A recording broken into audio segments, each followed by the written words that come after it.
जी संगत जी, शुक्राना गुरु जी। संगत जी, एक बार संत रविदास जी के यहाँ से ब्राह्मण गंगा स्नान के लिए जा रहा होता है। तो वो स्नान के लिए जाने के लिए रविदास जी को भी बोलता है, पर रविदास जी जाने के लिए मना कर देते हैं। तो वे एक सिक्का ब्राह्मण को देते हैं कि मेरी तरफ से ये गंगा मैया में चढ़ा देना। पर चढ़ाना तभी जब गंगा मैया अपने हाथ निकाल करके इसको ले।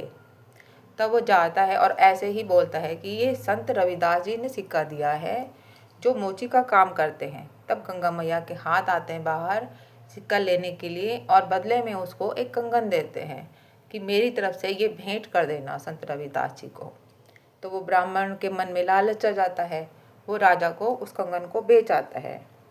अब राजा वो कंगन ले जा कर के रानी को दे देता है। अब दूसरे कंगन को वो मांगती है कि दूसरा कंगन ला के मुझे दो, अब ये तो बहुत सुंदर है, ऐसा कंगन मुझे एक और चाहिए। वो सब ज्वेलर्स की दुकान पर पता कर लेते हैं, लेकिन उनको ऐसा कंगन नहीं मिलता कहीं भी। फिर वो ब्राह्मण को याद करते हैं, ब्राह्मण को भी ऐसा कंगन नहीं मिलता है। अब रविदास जी के पास जाता है वो ब्राह्मण और माफ़ी मांगता है कि मेरे मन में लालच आया था रविदास जी, ये कंगन आपके लिए ही था, गंगा मैया ने जो दिया था।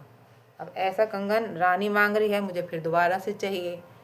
तब रविदास जी कहते हैं कोई बात नहीं, आप मेरे जो कटोता है जिसमें पानी भरा रहता है मोची के पास, उसमें हाथ डालो।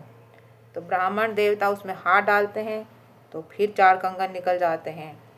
तो वो ब्राह्मण जो होता है एक कंगन लेता है और 3 कंगन उसमें वापस डाल देता है। तो एक कंगन ले जा कर के वो फिर राजा को देता है। तो राजा बहुत खुश होता है, वो फिर उसको इनाम में बहुत सारी मुद्राएं देता है।